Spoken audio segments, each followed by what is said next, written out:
Nobody was watching her.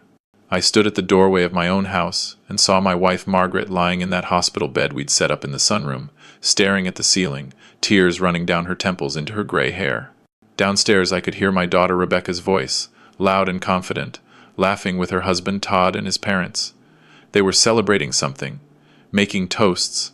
But upstairs Margaret, my dying wife, was alone, and that's when I understood everything.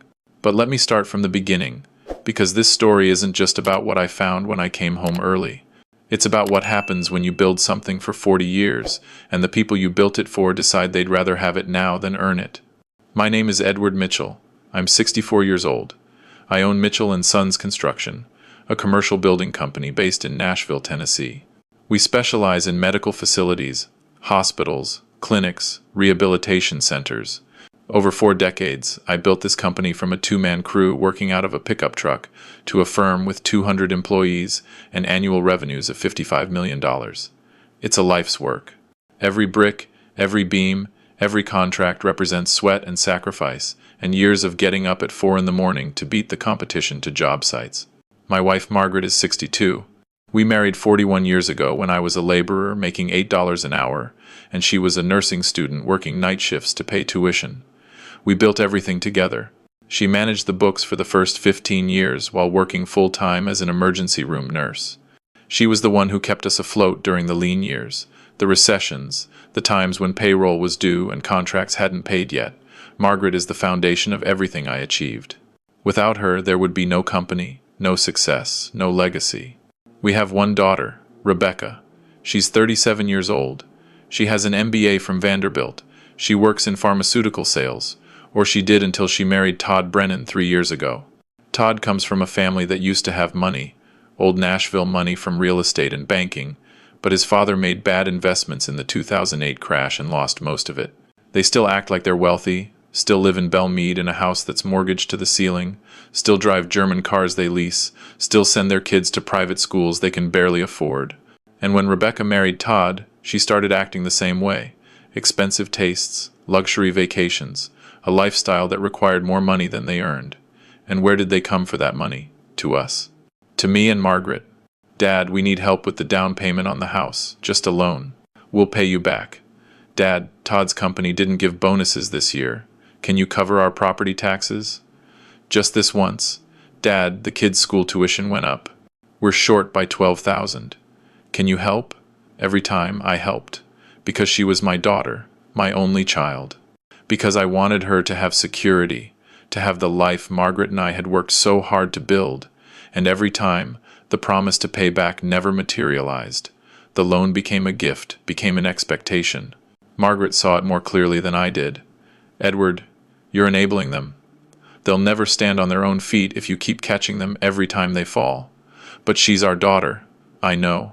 But she's also 37 years old with an MBA and a husband who should be providing for his family. We can't keep subsidizing their lifestyle. She's right, as usual. But I couldn't stop. Couldn't say no to my daughter when she asked for help. 6 months ago, Margaret was diagnosed with stage 4 pancreatic cancer. The doctors gave her 6 to 12 months. We tried everything: chemotherapy, clinical trials, experimental treatments. Nothing worked. The cancer was aggressive, spreading faster than the treatments could slow it. And 3 months ago, we made the decision to stop fighting, to focus on quality of life, on comfort, on the time we had left together. We set up hospice care at home, converted the sunroom into a bedroom with a hospital bed, medical equipment, everything Margaret needed. And we planned to spend her final months together, traveling when she felt strong enough, making memories, saying the things we needed to say before time ran out. I had scheduled a trip to Phoenix in early December, a conference for construction executives, an important industry event where major contracts were often discussed. I didn't want to go, didn't want to leave Margaret, but she insisted. Edward, you can't stop living because I'm dying. The company needs you. Go to the conference. I'll be fine. Rebecca promised she'd stay with me while you're gone. Are you sure? I'm sure. It's only 4 days, and honestly, I'd like some time with our daughter. Maybe we can talk, really talk, about things we haven't discussed. I'll be back before you know it. And Margaret, when I get back, I want to take you somewhere. Maybe the cabin in Gatlinburg. Just us. That sounds perfect. Go. Do what you need to do. I'll be here when you get back. I left on December 10th. The first 2 days of the conference went as expected, meetings and presentations and networking dinners that felt increasingly hollow because my mind was 800 miles away with Margaret. I called her every night. How are you feeling? Tired. But Rebecca's here. She's been very attentive. That's good. I'm glad she's there with you. Me too. I miss you. I miss you too. Get some rest. I'll call you tomorrow. I love you. I love you too, Edward. But on the third day, something changed in her voice. A distance. A hesitation. Margaret, what's wrong? Nothing.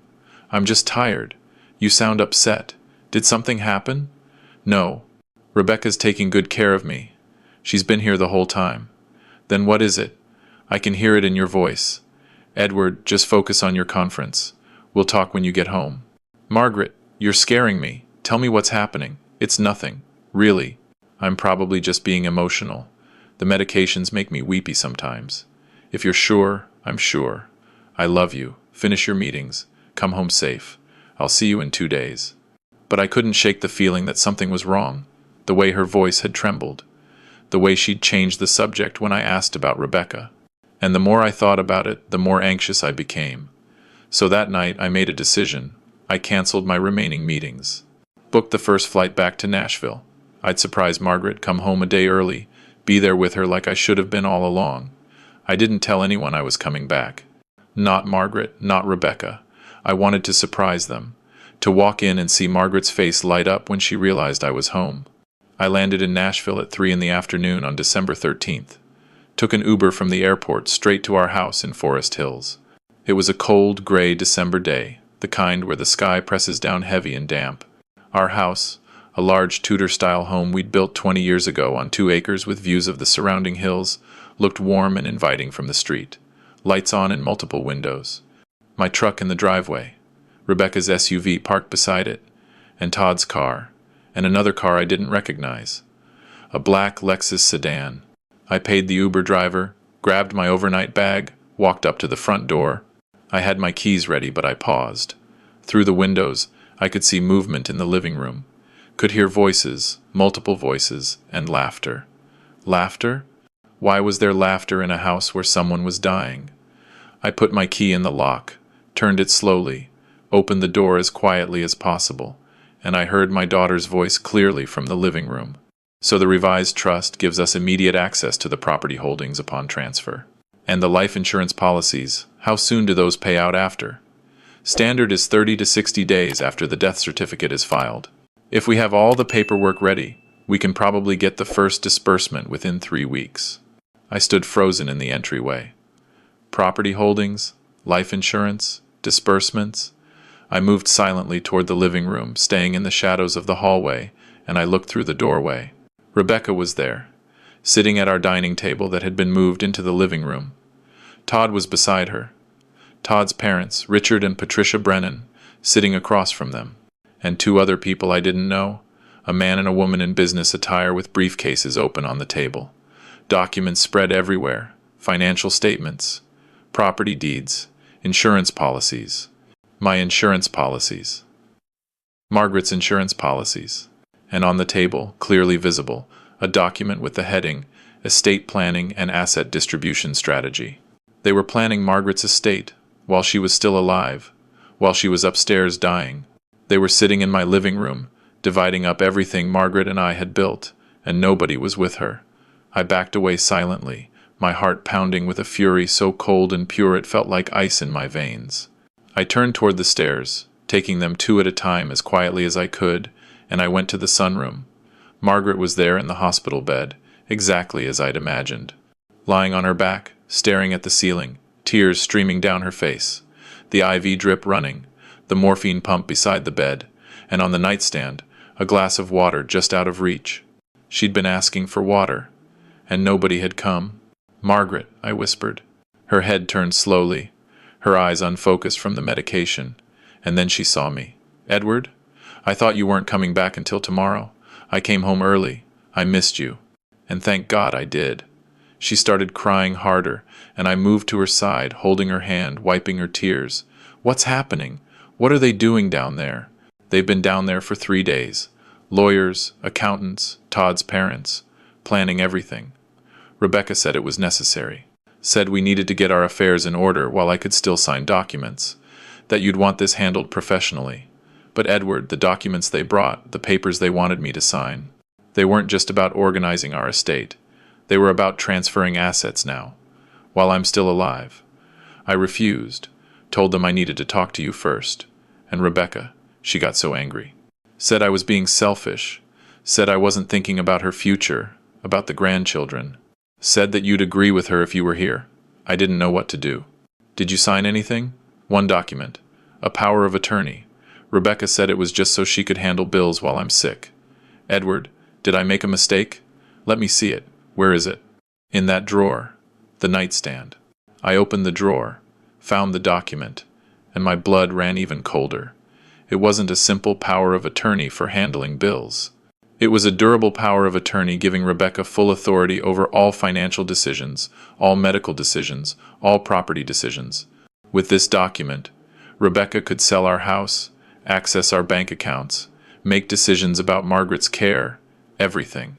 And at the bottom, Margaret's signature, shaky but legally valid. Margaret, when did you sign this? Yesterday. Rebecca said it was standard, that everyone with hospice care needs one. And I was tired, so tired from the medication, and she just put it in front of me and I signed. Did I do something wrong? Not wrong. You trusted your daughter. But Margaret, this document gives Rebecca control of everything. She can access all our accounts, sell the property, make medical decisions for you. It's not what she told you it was. Oh God, what have I done? Nothing that can't be fixed. Margaret, I need you to trust me. In the next few hours, I'm going to handle this. But I need you to stay here, rest, and let me take care of everything. Okay? Okay. Edward, I'm sorry. Don't apologize. This isn't your fault. It's mine for not seeing what was happening. But I see it now, and they're going to learn exactly what happens when you conspire against the wrong people. I kissed her forehead, made sure she had water within reach, adjusted her pillows. Then I walked back downstairs. The voices in the living room were still going, still discussing disbursements and timelines and asset allocations. I stood at the bottom of the stairs and listened. Todd's father was speaking. So once Margaret passes, the insurance policies total $3.2 million. That's immediate liquidity. Plus, the house is worth approximately $2 million. The company is valued at somewhere between $40 and $50 million, depending on the assessment. Even if Edward only gives Rebecca 50%, we're looking at $20 to $25 million for her. And if we can push for full control through the power of attorney before Edward tries to make changes, we could secure even more. Rebecca's voice, my daughter's voice. Dad's emotional right now. He won't think clearly after Mom's gone. That's when we need to act fast. Get the company shares transferred, get the property into my name, consolidate everything before he makes any grief-driven decisions like donating it all to cancer research or something stupid. He's mentioned that, has he? Todd confirmed. Last year he said something about endowing a research wing at Vanderbilt in Margaret's name. If he does that, Rebecca, you get nothing. We get nothing. And after everything we've invested in this relationship, that's not acceptable. Invested in the relationship with his dying wife. I moved into the doorway. They all saw me at once. The two lawyers looked uncomfortable, shuffling papers. Todd's parents looked startled. Todd looked panicked. And Rebecca, my daughter, looked defiant. Dad, what are you doing here? You're not supposed to be back until tomorrow. I came home early. Wanted to surprise your mother. Seems like I'm the one who got surprised. Can you explain to me what's happening here? We're doing estate planning. It's necessary. With Mom's condition, we need to have things organized. Organized. Is that what you call this? Planning how to divide up everything while she's still alive upstairs dying? That's not fair. You're making it sound worse than it is. Am I? Because from what I just heard, you're not organizing anything. You're positioning yourself to take control of everything the moment your mother dies. That's not true, isn't it? Rebecca, I was standing right there in the hallway. I heard every word. The insurance policies, the company shares, the timeline for taking control before I can make any grief-driven decisions. The room went silent. The lawyers started packing their briefcases. Todd's father tried to speak. Edward, I think there's been a misunderstanding. No misunderstanding, Richard. I understand perfectly. You've been pressuring my daughter to secure her inheritance before her mother is even gone. You've been treating my wife's terminal illness like a business opportunity. Get out. Excuse me? Get out of my house. Right now. All of you. The lawyers left immediately, practically running for the door. Todd's parents gathered their things, faces red. Todd followed them, but Rebecca stayed seated. Dad, you need to calm down. I need to calm down? Rebecca, your mother is upstairs asking for water, crying alone, while you're down here dividing up her legacy like vultures. How dare you tell me to calm down? You don't understand the pressure we're under. The pressure? You're under pressure? Your mother is dying, Rebecca. Dying. And instead of being with her, comforting her, you're hosting estate planning meetings. We need to be practical. Practical? Is that what you call tricking your dying mother into signing a power of attorney she didn't understand? She understood. She signed willingly. She signed because she trusted you, because you lied to her about what it was. That's not what happened. Yes, it is. I read the document, Rebecca. It's not a simple bill-paying authority. It's full control over everything. Financial, medical, property. You lied to your dying mother to get her signature. That's fraud. That's elder abuse. And I will not tolerate it for one more second. I walked to the table, gathered up every document, every financial statement, every insurance policy they'd spread out. Rebecca tried to stop me. Dad, those are important. These are mine, Margaret's. They don't belong to you. Not yet. And if I have anything to say about it, not ever. You can't do this. Watch me. I took everything upstairs to my office, locked the door, and made calls. The first was to my lawyer, David Thornton. He's been my attorney for 25 years, handled every major business deal, knew every detail of my assets. David, it's Edward. I need you at my house right now. It's an emergency. What's happening? Estate fraud. Power of attorney obtained under false pretenses. My daughter and her husband conspiring to take control of everything while Margaret is dying. I need documents drawn up immediately. Revocation of power of attorney, new will, trust arrangements, everything. And David, I need it done tonight. Tonight? Edward, it's 6 o'clock on a Friday evening. I don't care if it's Christmas Eve, I need this done now. My daughter is trying to steal everything while my wife is dying. I will pay triple rate, quadruple rate, whatever it takes. Get it done. Give me 2 hours. I'll bring everything to your house. We'll have it all ready to file first thing Monday morning. The second call was to my business partner, James Mitchell, my younger brother who joined the company 15 years ago and who I trusted completely. James, I need you to do something for me. Name it. Change every password, every access code, every authorization in the company systems. Financial accounts, employee records, everything. Lock Rebecca out of anything she might have had access to through the power of attorney. What happened? She's been conspiring with Todd and his family to take control of the company. I have evidence. She tricked Margaret into signing documents. James, I need everything secured within the hour. Done. And Edward, I'm sorry. I know this has to hurt. It does. But James, betrayal from family hurts worse than anything. I'm learning that the hard way. The third call was to Margaret's hospice nurse, Ellen, who came 3 times a day to check vitals and manage medications. Ellen, it's Edward Mitchell. I need to change some things with Margaret's care plan. Of course. What do you need? First, I'm revoking any medical decision-making authority Rebecca has. If there are any documents on file giving her authority, I need them invalidated immediately. I'll note that in the chart. Second, no visitors except me unless I specifically approve them in advance. That includes Rebecca. Mr. Mitchell, are you sure? I'm completely sure. My daughter has been pressuring Margaret, manipulating her while she's vulnerable. I will not allow it to continue. I understand. I'll make the changes right now. Thank you, Ellen. You're doing the right thing protecting her. Over the next 2 hours, I stayed in my office while Rebecca pounded on the door, demanding I talk to her. I ignored her. Let her rage. Let her panic.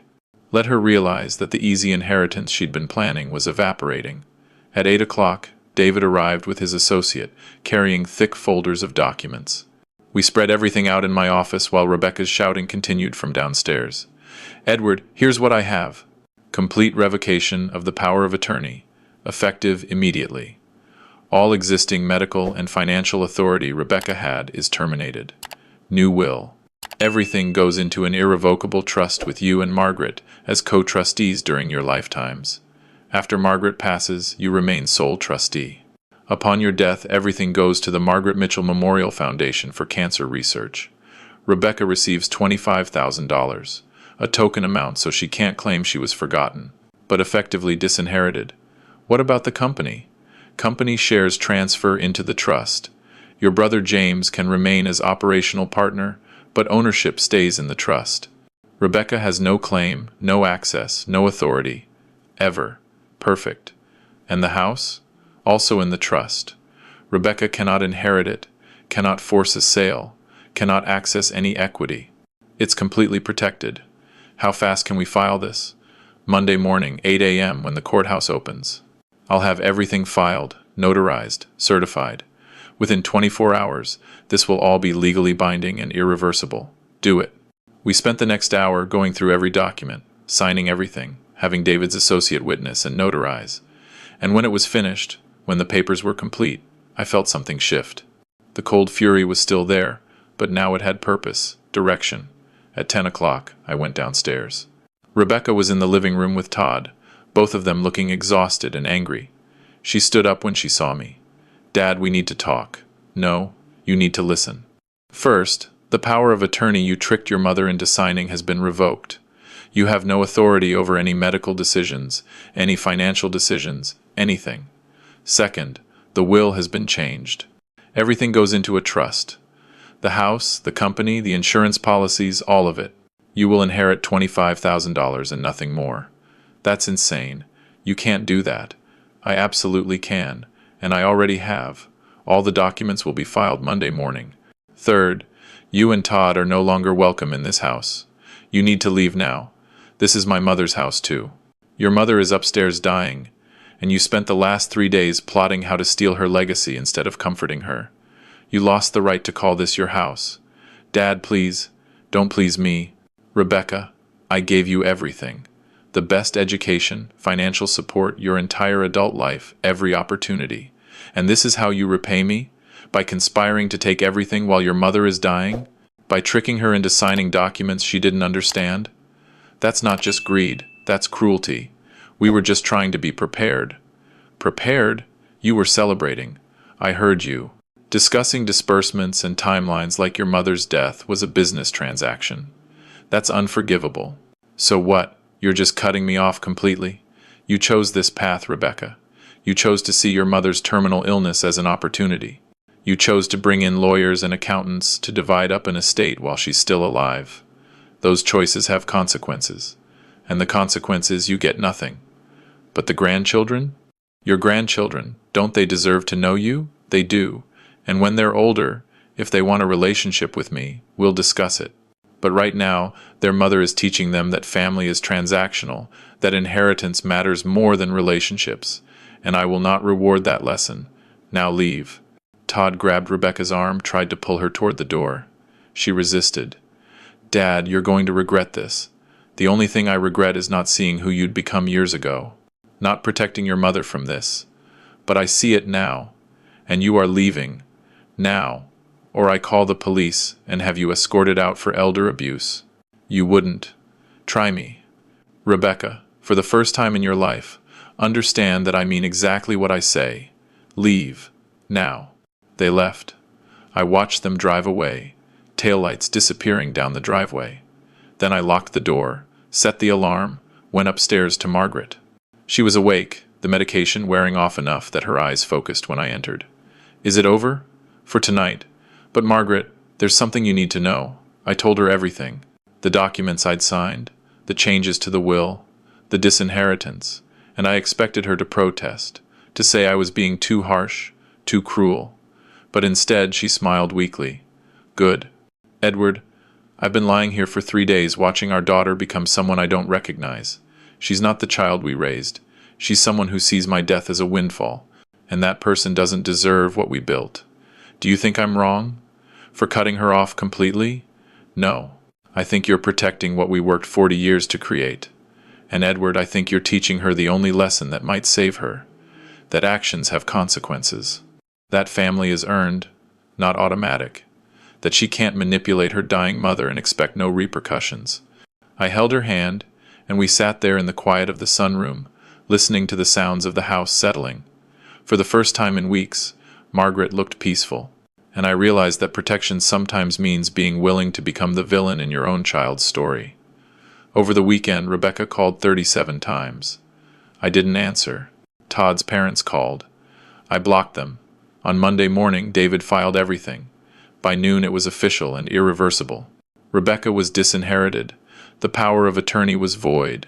The trust was established. Everything protected. On Tuesday, Rebecca showed up at the house. I saw her car pull up, saw her walk to the door. I didn't open it. She rang the bell, knocked, called through the door. "Dad, please. I just want to talk. We need to work this out." "There's nothing to work out. Everything's been decided. But I'm your daughter. You're a woman who tried to steal from her dying mother. That's who you are right now. And that person doesn't get access to this house or to Margaret. Please, I'm begging you. Rebecca, if you want any chance, any possibility of a future relationship, you need to leave now and spend the next several years proving you've changed. But until then, there's nothing more to say." I watched her drive away, and I felt nothing. No guilt, no regret, just the cold certainty that I'd done exactly what needed to be done. Margaret's condition deteriorated over the next 6 weeks. The cancer spread to her liver, her lungs. The pain increased despite the morphine. But through it all, she was at peace. Because she wasn't worried anymore, wasn't stressed about what would happen to our legacy, wasn't being pressured by our daughter to sign documents. She could just be, just exist in whatever time she had left. We talked about everything during those weeks. Our life together, the early years when we had nothing, the growth of the company, the pride we felt watching it succeed, and we talked about Rebecca. "Do you think she'll ever understand?" I asked one night. "Why we had to do this? Maybe, maybe not. But Edward, that's not our responsibility anymore. We gave her every advantage, every opportunity. She chose to throw it away for greed. That's on her, not us. I wish things were different, I know. But wishes don't change reality. And the reality is our daughter prioritized money over her dying mother. That's who she chose to be. Now she lives with that choice." Margaret passed away on January 24th, peacefully, in the sunroom, with me holding her hand. Ellen was there. My brother James was there. Margaret's sister flew in from California and was there. But Rebecca wasn't, because I didn't call her, didn't tell her the end was near. Found out later she learned about her mother's death from the obituary I placed in the Tennessean 3 days after. She called, hysterical. "How could you not tell me? How could you let Mom die without me there? You made your choice, Rebecca. 3 days before she died, you were trying to steal from her. You don't get to play the grieving daughter now. She was my mother, and I was her husband. The person who actually cared about her comfort, her peace, her dignity. You cared about her estate. There's a difference. I hate you. That's your right. But it doesn't change what you did or the consequences you're facing." The funeral was small, private. Margaret had requested no big service, just a simple gathering of people who genuinely loved her. Rebecca showed up anyway, uninvited. Stood at the back of the church with Todd. I let her stay because making a scene at Margaret's funeral would dishonor her memory. But afterward, at the cemetery when Rebecca tried to approach me, I walked away. She called after me. "Dad, please, we need to talk about this. I lost my mother too." "No, you lost your inheritance. You lost your mother 3 months ago, when you chose money over her. Now you just have to live with that choice. For how long? How long are you going to punish me? For as long as it takes for you to understand what you did and why it was unforgivable. And Rebecca, that might be never. So don't wait for me to reach out, because I won't." Weeks passed, then months. The company continued operating. James took on more responsibility, and he thrived. The trust was administered exactly as designed. Margaret's foundation was established, funding cancer research at Vanderbilt. The house stayed in the trust, protected, mine to live in for life, but never to be sold or transferred. And Rebecca? She struggled. Todd's company let him go 6 weeks after Margaret died. Apparently his performance had been terrible for years, and they'd finally had enough. Without my financial support, they couldn't maintain their lifestyle. The house they'd bought with the down payment I'd provided went into foreclosure. They moved to a small rental in Antioch, a big step down from Belle Meade. Rebecca had to go back to work full-time, pharmaceutical sales, long hours and lots of travel. Todd eventually found work in retail management. Humbling for someone who'd once acted like he was too good for regular employment. I knew all this because James kept tabs through mutual acquaintances. He'd report to me occasionally. "Edward, Rebecca lost her house." "I know. And what do you feel about that?" "Nothing. She made her choices. Now she faces the consequences. Don't you think she's suffered enough?" "Suffered?" "James, she tried to steal from her dying mother. She gets no sympathy from me until she demonstrates actual change. Not just consequences forcing her to work, but genuine remorse, genuine transformation. And I haven't seen any evidence of that yet. 8 months after Margaret died, I received a letter, handwritten, from Rebecca. I almost threw it away without reading it, but something made me open it. Dad, I know you probably won't read this. I know I don't deserve for you to, but I need to say it anyway. I was wrong. Not just wrong. I was monstrous. I saw Mom dying, and instead of being with her, holding her hand, telling her I loved her, I was downstairs planning how to profit from her death. I don't know how I became that person. I don't know when I lost sight of what actually matters. But I did. And Dad, I can't change what I did. I can't take back those meetings, those documents, the way I treated Mom. But I want you to know I understand now. Not because you cut me off, not because Todd and I lost everything, but because I've been seeing a therapist for 6 months, and she's helped me understand what I did. Helped me see how the entitlement, the expectations, the lifestyle pressures, they turned me into someone who could look at her own mother and see dollar signs instead of a person. I'm not writing to ask for forgiveness. I don't deserve it. I'm not writing to ask for money.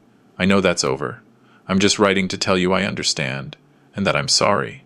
I'm so sorry. I'll understand if you don't respond. Rebecca. I read it 3 times, looking for manipulation, for hidden agendas, but it seemed genuine, raw, different from any communication she'd sent before. I didn't respond. Not yet, because words are easy and sustained, change is hard, but I kept the letter. And I wondered. 2 years after Margaret died, James came to me with information. "Edward, I thought you should know. Rebecca's been volunteering at hospice." "What?" "For about 6 months now. 3 days a week.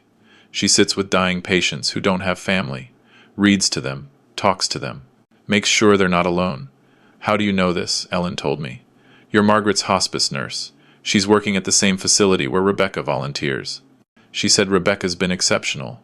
Never misses a shift, never asks for recognition, just quietly does the work. "That's interesting." Ellen said something else. She said one time she asked Rebecca why she volunteers there. And Rebecca said because she needed to understand what she took from her mother. The comfort, the presence. She said she was trying to give to other dying people what she should have given to her own mother. That sounds like real remorse. It does. But Edward, it's been 2 years. How much longer are you going to wait before you consider reconciliation? I don't know. But James, real change isn't 2 years. Real change is sustained over a lifetime. If Rebecca is truly different, truly remorseful, then in 3 more years she'll still be volunteering. She'll still be showing through actions, not words, that she's changed. And then maybe I'll consider opening a door. But not before I'm absolutely certain this isn't an elaborate performance. 3 years after Margaret died, I decided to test Rebecca. Not openly, not obviously, but I created an opportunity to see who she really was. Through a friend who worked at a law firm, I arranged for Rebecca to be contacted about a potential class action lawsuit against me and the company. The premise was that I'd allegedly misappropriated funds from Margaret's estate to establish the foundation. The lawsuit was fabricated, completely false, but it was presented to Rebecca as legitimate, with damages potentially totaling $15 million if successful. If she participated in the lawsuit, she'd receive approximately $3 million. $3 million for joining a lawsuit against her father. I waited to see what she'd do. 2 weeks later, my friend called. "Edward." Rebecca turned it down. Flat refused. "She what?" She said, and I'm quoting, "My father may have cut me off, but he didn't steal anything. He protected my mother's legacy, exactly as he should have. I'm not going to participate in a bogus lawsuit for money." And then she asked me if you put me up to contacting her. What did you say? I said I was just doing my job as an attorney exploring options. She said, "Tell my father I'm not who I was 5 years ago. Tell him if he's testing me, I hope I passed. But also tell him I'm not doing any of this for the inheritance. I'm doing it because it's right. Because I finally understand what he and Mom tried to teach me my whole life. That integrity matters more than money." That conversation changed something in me. For the first time in 5 years, I felt something other than cold disappointment when I thought about Rebecca.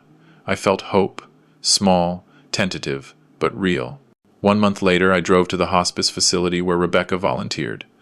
I didn't tell her I was coming, just showed up at 2 in the afternoon on a Thursday, found Ellen at the nurse's station. "Is Rebecca here?" "She is. Room 112. She's reading to Mrs. Patterson. Can I go in?" "Of course. But Edward, go easy. She doesn't know you're coming." "This might be overwhelming." "I understand." I walked to room 112, looked through the small window in the door. Rebecca was sitting beside an elderly woman's bed, reading aloud from a book.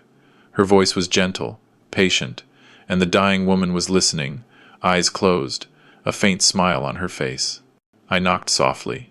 Rebecca looked up, saw me, and froze. For a long moment, we just looked at each other through the glass. Then I opened the door. Rebecca stood up quickly, almost dropping the book. "Dad, hi, can we talk?" "Yes, of course. Let me just." She turned to the elderly woman. "Mrs. Patterson, I need to step out for a moment, but I'll be back to finish the chapter, okay?" The woman nodded weakly. We stepped into the hallway. Rebecca looked different, thinner, older, tired in a way that suggested real work, real effort, but also calmer, more settled. "How long have you been volunteering here?" 6 months. "But Dad, how did you know?" I heard from someone. "Ellen, maybe." "Rebecca, why are you doing this?" "Because I need to." "Need to what?" "Understand. Atone. Give to other people what I failed to give to Mom." "Do you think volunteering at hospice makes up for what you did?" "No. Nothing makes up for it. But Dad, I'm not doing this to make up for anything. I'm doing it because it's teaching me what actually matters. These people, they're dying, and most of them don't care about money or property or inheritance. They care about not being alone, about having someone hold their hand, about knowing they mattered to somebody. And I failed to give Mom that in her last months. I was so focused on what I could get after she died that I forgot to just be with her while she was alive, and I can't fix that. But I can be present for other people's mothers, other people's fathers. I can make sure they don't die alone like I almost let Mom die alone." She was crying now, and for the first time in 5 years, I felt the ice around my heart start to crack. "Rebecca, I came here to see if you'd really changed, to test whether your remorse was real or whether you were just performing because you thought it might get you something. And after watching you in that room, after hearing this, I think you have changed." "You think?" "I know. The question is, have you changed enough? Enough for what? For me to consider letting you back into my life. Not fully, not immediately, but partially, gradually, with strict conditions. Dad, I'm not asking for the inheritance back. I know it's gone. I accepted that years ago. This isn't about inheritance. The trust stands as written. Everything still goes to the foundation. That doesn't change. But Rebecca, your mother loved you. Despite everything, despite what you did, she loved you. And one of the last things she told me before she died was that she hoped someday you'd figure out what actually mattered. I think maybe you have. So I'm willing to consider a limited reconnection. On what terms? First, you continue exactly as you are. The volunteer work, the therapy, the life you've built. You don't change anything expecting rewards. You keep doing what you're doing, because it's right. Second, we start slowly. Coffee once a month, phone calls occasionally, rebuilding trust incrementally over years, not weeks. Third, we never discuss money, property, or inheritance. Those topics are permanently off limits. And fourth, if at any point I see a return to the old patterns, the old entitlement, the old manipulation, it's over permanently. No more chances. I accept all of that. And Dad, I don't expect you to ever forgive me completely. I don't expect things to go back to the way they were. I just want a chance to show you I'm not who I was when Mom died. All right, then let's start with coffee next Tuesday. There's a place near Vanderbilt where your mother and I used to go. Yeah? Yeah. Let's meet there. 10 a.m. I'll be there. Thank you, Dad. Thank you for giving me a chance I don't deserve. Over the next 2 years, Rebecca and I rebuilt something. Not the relationship we'd had before. That was gone, destroyed by her choices and my response. But something new. Something based on honesty, on earned trust, on the understanding that family isn't automatic. It's chosen every day through actions and integrity. She continued volunteering at hospice, continued therapy. Todd eventually left her, unable to accept the humbler life they were living. She didn't fight the divorce, just let him go, and focused on building a life based on substance rather than appearance. And slowly, month by month, I saw genuine transformation. Not performance, not manipulation, but real change. 7 years after Margaret died, I updated my will one final time. The house still went to the trust, designated for eventual sale with proceeds to the foundation. The company's shares still went to the foundation, but I added a codicil. Rebecca Mitchell is to receive $100,000 in recognition of demonstrated character growth and sustained commitment to values of service and integrity over a period of 7 years. This is not an inheritance based on familial obligation, but an acknowledgement of genuine personal transformation. When David showed me the final document, he asked if I was sure. Edward, this is a lot different from the $25,000 you specified originally, I'm sure. She's earned it, not the millions she would have inherited if she hadn't betrayed Margaret, but enough to recognize that real change deserves acknowledgement. You think she's really different? I know she is. And David, that's worth something. Even if it took 7 years and the loss of her mother to get there, I'm 69 now. The company continues to thrive under James's leadership. Margaret's foundation has funded breakthrough research into pancreatic cancer treatments. The house where Margaret died peacefully in that sunroom is maintained as a retreat for families of hospice patients, open twice a year for week-long stays free of charge. And Rebecca volunteers there too, helping those families navigate the final months with their loved ones, teaching them, from her own painful experience, what it means to be present, rather than planning the aftermath. We have dinner once a month now, coffee every week. We talk about real things, not surface things. Her therapy, my grief, the lessons we've both learned about what actually matters. And sometimes, on difficult days when I miss Margaret so much it physically hurts, Rebecca will sit with me and we'll look at photos. And she'll say things like, "Mom was so strong. I wish I'd told her that more when she was alive. I wish I'd just sat with her instead of worrying about everything else." And those moments, those honest expressions of regret and growth, they're more valuable than any inheritance I could have given her.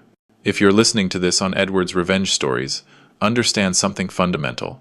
What I did to my daughter wasn't revenge. It was consequences. There's a difference.